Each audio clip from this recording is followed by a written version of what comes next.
back to another video. I'm so glad that you're here. Today we're gonna be doing something a little bit different. I got this idea from another video that I watched. Actually, I watched multiple different videos of like people doing this where they would just talk about the art slash entertainment media they consumed for the week and things that either inspire them or they just enjoyed. So today was a pretty slow day for me. I've just not been feeling great, so I thought this would be a great opportunity to start that because I actually do journal a lot about these kind of things. Like, I know you've seen her before. She's here again.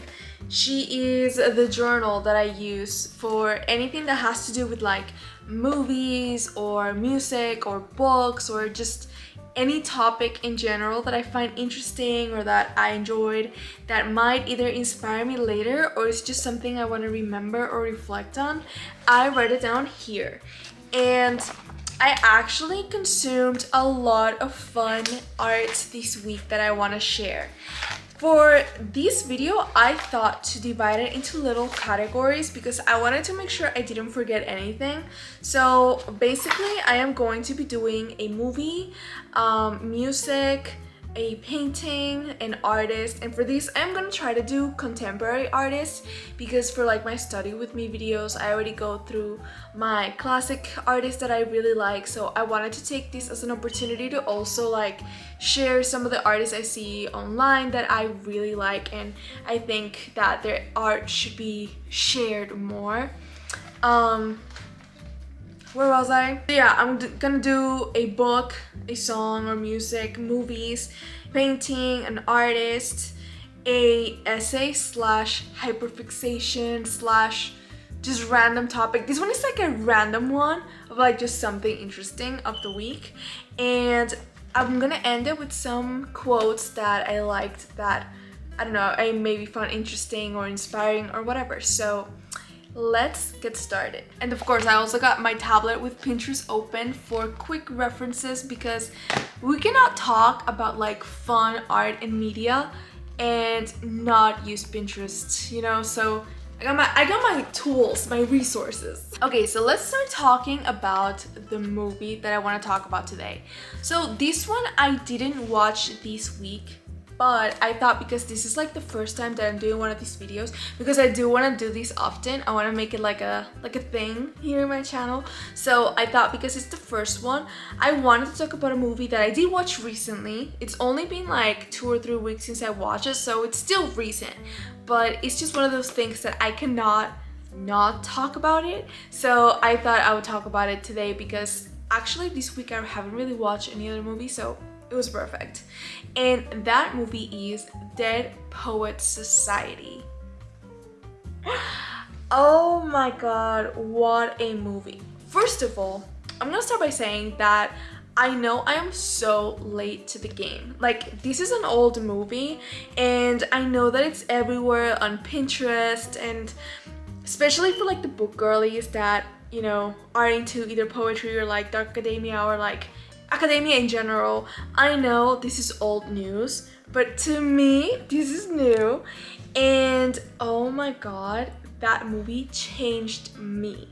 So I came into this movie with absolutely no idea what it was about, other than obviously it was gonna be some sort of academia topic or like academia setting, I should say, and poetry was involved. That's absolutely all I knew because I didn't know anything aside from the title. So and I am so glad that was the case because now that I've watched the movie, obviously I've been looking like a lot of pictures of it or like screenshots, quotes, whatever on Pinterest. So now I get a lot of like parts of the movie recommended on all of my social media, and I am so glad I did not see any of those spoilers. So I will keep it spoiler free here as well because I believe that this is one of the movies that if you haven't watched it, again, I know this is like a really old movie, so probably most people have watched it already, but if you're like me and you live under a rock and you haven't watched it, I do not want to tell you absolutely anything that could spoil this experience because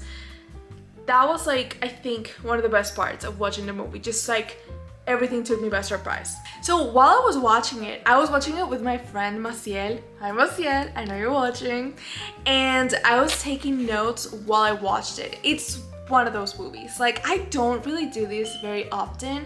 I like to write about the movies that I watch after I'm done watching it, and like I can just like collect my thoughts and whatever. This one had me like I needed a pen and paper. Like, I was just like, there were so many quotes that I wanted to write down right there as I heard them. Okay, so before anything, I want to say something that might be a stretch, and I don't know, maybe nobody else thinks that way, but my friend did, so at least somebody does. And it is that the two main characters in this movie, like the two main kids, they reminded me, well, all of the kids actually reminded me so much of like the guys from, like the characters from The Secret History. Like, I don't know why, but when I saw this movie, the first thing that came to my head, it was almost subconscious. I'm like, this is how I picture some of the characters in The Secret History. And even though personality wise it's like not at all them, but I don't know why physically and a little bit like the dynamic between the two, Todd and Neil, it reminds me of like Richard and Henry a little bit. I don't know why, but it made me think of that. So again, without any spoilers, there's some quotes at the beginning of the movie that I really liked. There's a part where their teacher, John, he takes them to see some portraits of the old students from that same school that are from generations ago that are probably passed away, and he starts talking about how we are food for worms, as in like we're gonna die. But because of that, we should seize the day. That's like a really big deal. You talk about seize the day and carpe diem the whole movie, so that's like a very recurrent quote in the movie. And I really like that whole part of it, like the whole beginning of the movie where he starts setting up this idea for them to start caring about their lives, because I think that's like such a struggle, especially when you're young, that you want to find that perfect balance of enjoying your day, like enjoying your youth and having fun and not having to worry about every single thing, but at the same time understanding that your decisions that you make when you're young are gonna come with you to your adulthood, and that you don't want to lose time in some aspects when it comes to like what do you want to do in the future, what do you want to study, what do you want to work. All those things, they're important, but it's like, to what extent do you want that to be your only concern? Like, when you're young, it's the only time that you have to actually be fun and careless and experience life to the fullest without all of the crazy amount of stress that adulthood brings. And of course you can do that at every stage of your life, but I feel like that is like the most freeing part of your life that will never come back. And I think that's such an interesting plot in the movie, because that's kind of what they're going for. It's like that switch from going from that like careless mentality of being young and thinking you have all the time in the world, to getting older and understanding that you're getting closer to that point where your decisions are gonna start to really matter and you need to really start thinking about your future. So it was really good. I loved that whole part. And even though there's things that probably are not my current situation at life because they're like high schoolers, but I feel like some of those things you never really get over. There's never like a point in your life where you're like, I'm done. Like, you always want to keep learning, you always want to keep trying new things, you always worry that you maybe are misusing your time, or if you wanna, or if you should do things different. I don't know, I think that movie really made me like think a lot about life, and I love it for that reason. And I feel like to a certain extent that's a struggle that I'm not fully over with, because I still feel like when I'm trying to do one, I feel guilty about not doing the other. When I'm trying to just enjoy my life and just have fun and try to remove the anxieties of my mind, I feel guilty that I should be getting busy and working and doing things that in the future will benefit me. But when I'm doing those things, when I'm constantly, trying to better myself, trying to work on things, that obviously is gonna bring some stress, even if it's something you want to do. And then I feel like, am I wasting my youth? Like, am I not taking every chance that I can to enjoy and be happy? And it's a balance that obviously can be reached, but I feel like right now I'm still in that process of trying to get there. And I am positive, I believe that it will happen, but definitely that movie made me think a lot of that. Like, it made me really question what I'm doing with my life, kind of thing. But another thing that I really related to the way that the characters went about this issue is that there's one thing that you can always use as an outlet, but also as a means to get to that point, and that is art. Obviously in the movie it's poetry, but it can apply to any form of art. Just like that passion of trying to find beauty in the ordinary, in understanding that you do not have to have it all figured out to be able to be happy. So that is partly why I'm trying now to allow more time for me to just express myself with art, but also to consume more art, to read more, to watch more, to listen more, because it just opens up your mind in a whole different way and it makes life so much better. Okay, that was like a lot. I really love that movie so much, and it's one of those things that it does inspire me a lot, but in the way that it just makes me want to experience things. I love this kind of media, like this kind of art that inspires me in a different way. It's the kind of inspiration that it's like, I just want to create in general. Okay, but like, let's move on because I could talk about that movie forever. I'm going to now talk about the song that I have been listening to the most this week, and that is Oral by Rosalia and Bjork. I've been obsessed with this song since the moment it came out. It came out actually last year. It hasn't been a single month where that song isn't played multiple times. It's one of my now personal theme songs. The things I feel when I listen to that song is crazy. It's absolutely crazy. So first of all, the best way that I can describe this song in like one word is ethereal. And I know that word is so overused sometimes, but like, first of all, you have to listen to it so you understand. I feel like both of them, both Rosalia and Björk, they're so like, they're not real. They're fantasy creatures, they're fairies, they're sirens, they're just not human. And you can totally feel that in their song. Like, the fact that the both of them made a song together, that is like, that shouldn't even be legal. Like, that's way too much. I am obsessed with Rosalia. Hi, hello, nice to meet you. I'm Lisa. I'm obsessed with Rosalia. I mention her so much, everybody knows that. And I'm gonna be honest, I had not really listened to a lot of Björk before that song, but after that came out, I went into like a Björk rabbit hole, and oh my god, obviously she's like the blueprint, like she's the inspiration for a lot of artists, including Rosalia herself. Like, Rosalia has said how Björk has been an inspiration for a lot of her songs, especially on her latest album, Motomami, because of that like more experimental sound that she's got.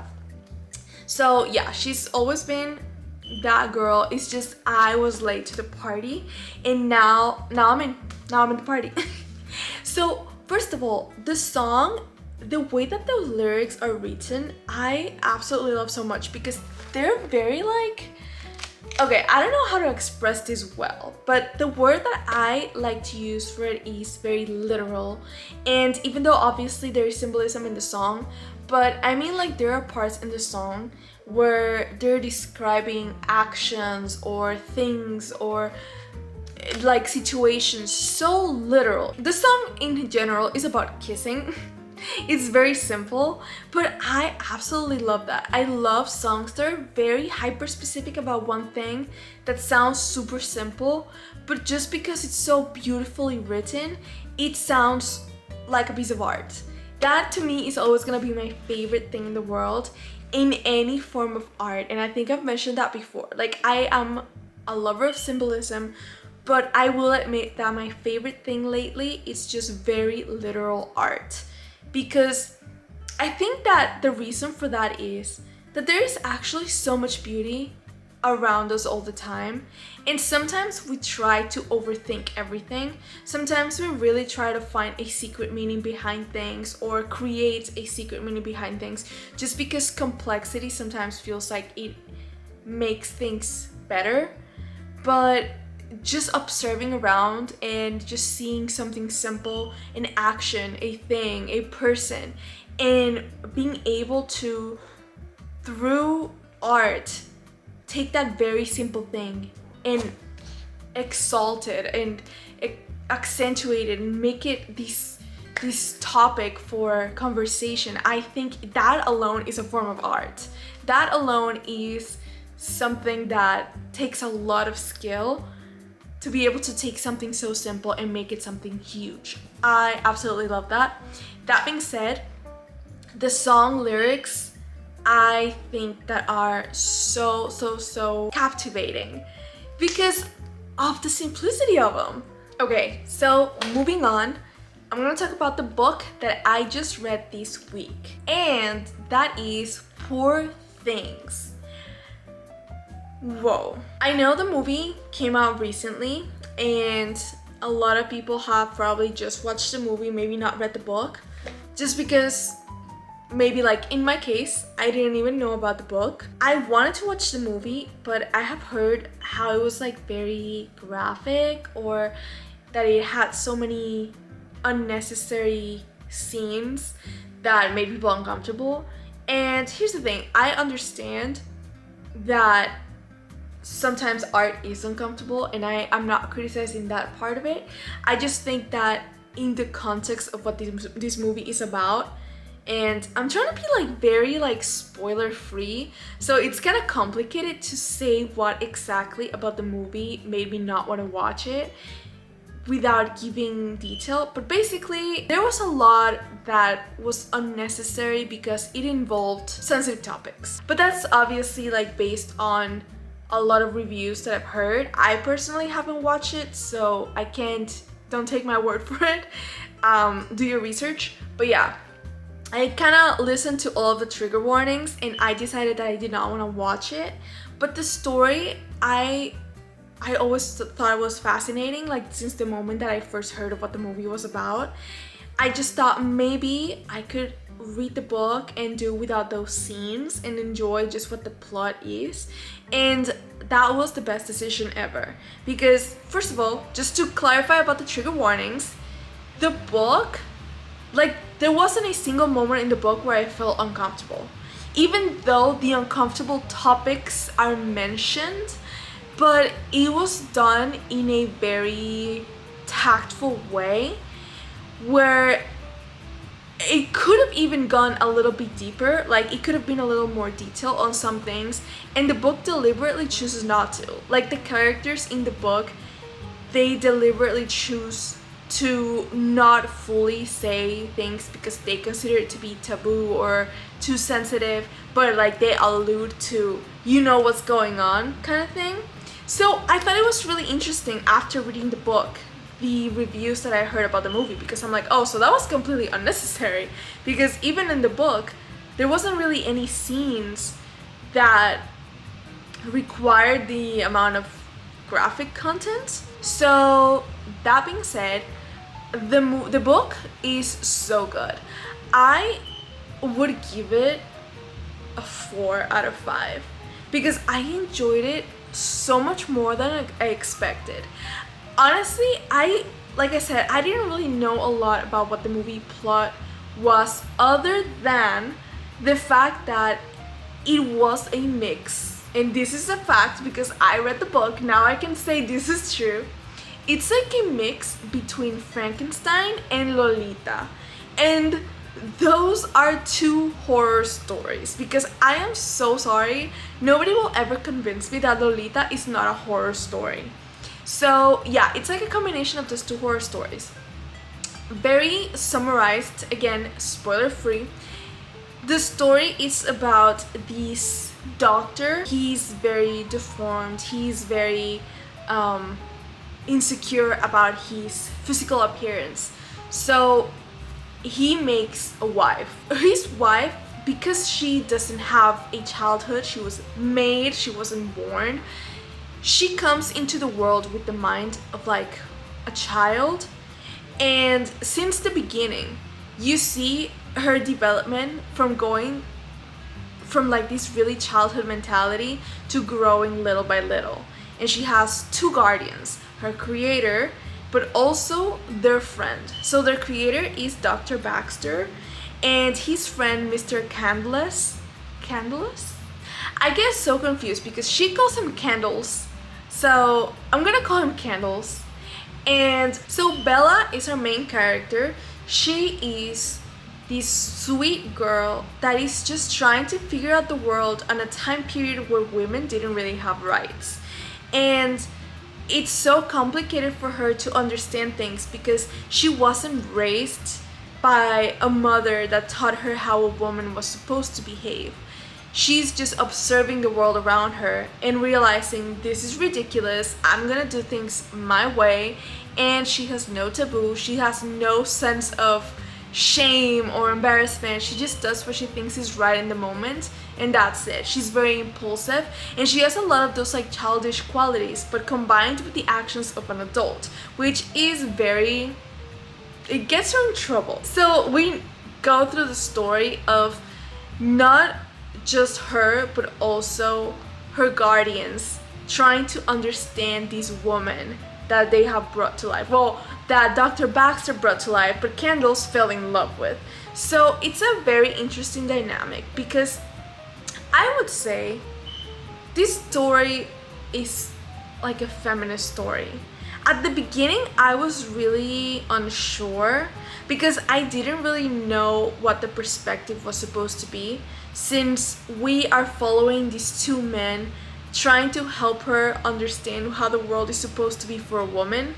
And at first it seemed like she was very heavily criticized and she was like the villain, but then as the story goes on, you see how it's like, no, they're trying to, their eyes are open to how unfair life is for Bella and how there is no reason for it to be like that. She kind of helps them open up their minds, and the way that she just interacts with everybody else too, it shows how the narration of the story kind of supports her mindset of why can't a woman just be whatever she wants, like just literally why. And it's such a fun story too. There were so many moments where I was laughing out loud, which is always a surprise to me with books that are like this like older setting. I don't know, there's so many classics that have more of a comedic vibe to them, but for me, I don't know, for some reason I always expect them to be like serious. So it was a very nice surprise that there was so many moments where I was actually laughing. They're so funny. And Bella, I absolutely love Bella because she's just so careless, and there's so many things that she does that were like wrong, but it was just so funny that I'm like, I'm here to support women's rights and wrongs, you know? The book is also so beautiful, like the actual book, there's so many pages with illustrations, with her handwriting, with little details like that that just make it so fun to read as well. So overall, it was such a fun experience, and yeah, I think it's a 4 out of 5. It was so good. Okay, next I am gonna talk about an artist that I have been obsessed with lately, and I found her on Instagram and immediately followed her. Her name is Kim Mintz. I'm going to show you. So this is her, Kim Mintz, on Instagram. I don't know if you can see it well, but I am in love with her art because it's like so ethereal, so magical, and just beautiful. One of my favorite paintings of her, I just have to show you. It's actually pretty recent, and it's these. So beautiful. You see like this little garden, the little bunnies, just, it's beautiful. And all of her art. Like, I just love it so much. I've been going through her Instagram so often just to look at it again. Like, you know how sometimes there's like some paintings you just need to see it again, you just need to look at it, and her art is definitely one of those for me. And then lastly, I want to share 2 quotes that I found this week that I find really inspiring and really beautiful, so I just want to share it with you. The first one is, "You will never be able to experience everything. So please do poetical justice to your soul and simply experience yourself." That's by Albert Camus. And then the second quote is, "I only write when I am falling in love or falling apart," by Rudy F. And that is all for today. I hope that you enjoyed, that maybe you got a little bit inspired, maybe you're interested in checking out some of these movies or books or music and all that, or that at least you enjoyed our time together today. So I will see you again next time, and probably I will be doing another painting because I have another one that I am working on already, and she's literally staring at me. She's right there. And yeah, I'm going to keep working on her right now, so probably my next video will be showing you a little bit about her and the process, and hopefully she'll be finished. Bye!